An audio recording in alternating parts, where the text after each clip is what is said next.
everyone, this is Christina from the Bloomingdale Library. We're back with another craft, and this craft is a Patriotic embroidery hoop flower wreath. So what I've got here is a bunch of flowers, an embroidery hoop, and a glue gun. I'm also going to need a pair of scissors. What I like to do is get my embroidery hoop out first and all of my greenery. What I want to do eventually is cover up that screw on the bottom of the embroidery hoop. You can leave it exposed and put it at the top of your hoop if you want to, but I like to cover it up. So just place your greenery around and kind of figure out, just without putting glue on your greenery first, where you think you want your leaves to go. It's always a good idea to put your leaves down first. I like to just do the bottom half of an embroidery hoop, so we're not taking up the entire space of the hoop.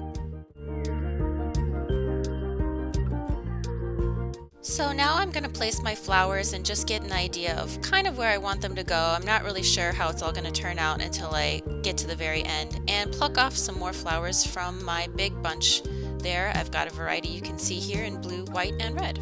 Alright, so I know that I'm going to use my two largest leaves first as a background. So I'm going to start by putting just a little bit of hot glue on the spine and then pushing down onto the edge of the embroidery hoop so that leaf is stuck. Do it to the other one as well. And they're about the same distance from each other. It's a good idea to layer your leaves in different colors. So some nice parts of getting a big bunch of flowers is you get a variety of different leaves that you can layer on top of each other. You can also trim off the bottom of your leaves if there's too many and you would just prefer to use one. But another nice thing about using a glue gun is that you can place your leaves wherever you want them to go. So if they're attached to each other, that's fine because you can manipulate them with the glue gun.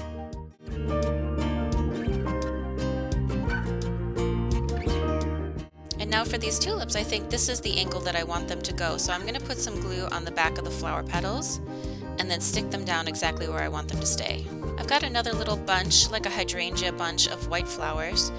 The stem on this is quite long, so I'm going to trim that off as soon as I lay it down with some glue and it's dry.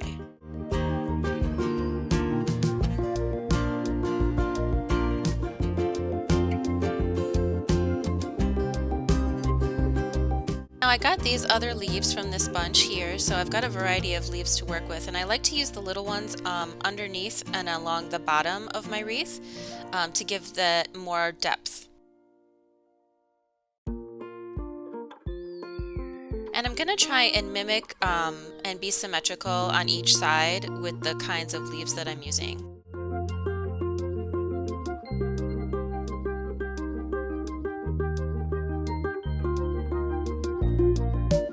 And just like on the other side, I'm going to group my tulips so that they are on top of my big broad leaves.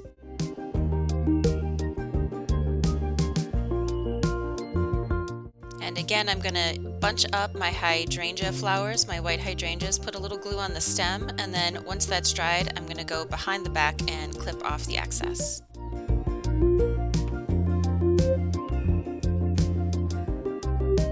And again, I'm going to attach more leaves to the bottom of my design, and that also kind of helps hide those plastic stems. The hydrangeas sometimes need to be pushed forward because they're all separate little petals, and sometimes it helps to glue one of the back petals to one of the front flowers to help push the whole hydrangea flower forward so that it looks fuller.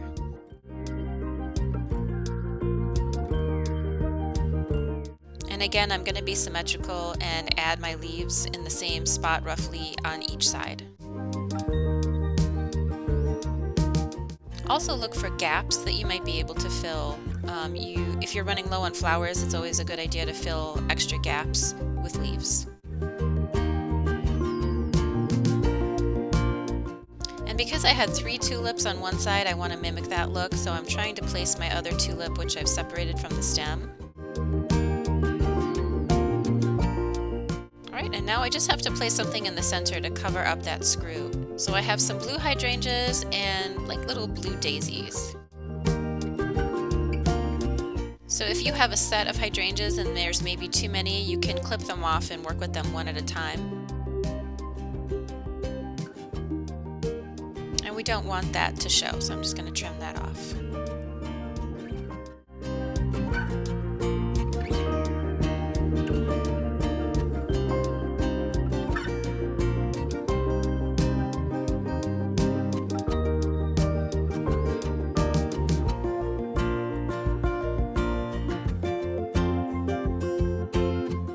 Now I'm trying to decide if I want to start placing my other little blue flowers.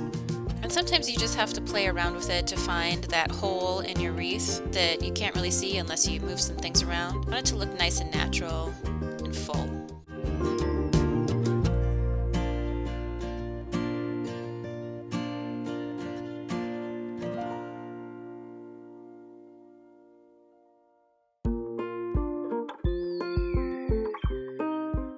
Alright, so now that we've completed most of the wreath, what I've decided to do is add a few accents.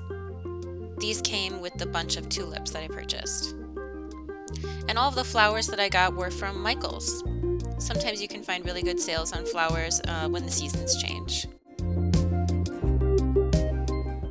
And finally, I like to add a little something to the bottom. So I'm going to add these 2 leaves to the bottom, and that helps complete my look. Now I had this one wonky leaf. It's got a bent leaf there, so I was trying to hide it, but then I decided just to cut my leaf, and I'm going to separate the one into 2 and glue it in place where I'd like it to poke out the back. And then because I have that one wonky leaf, I separated from the other, and then I'm going to glue it to the back of my broadleaf, and that will take care of that little kink that's in that leaf and make it look straight. Alright, I think I've finished my wreath. Now it's time to hang on my front door.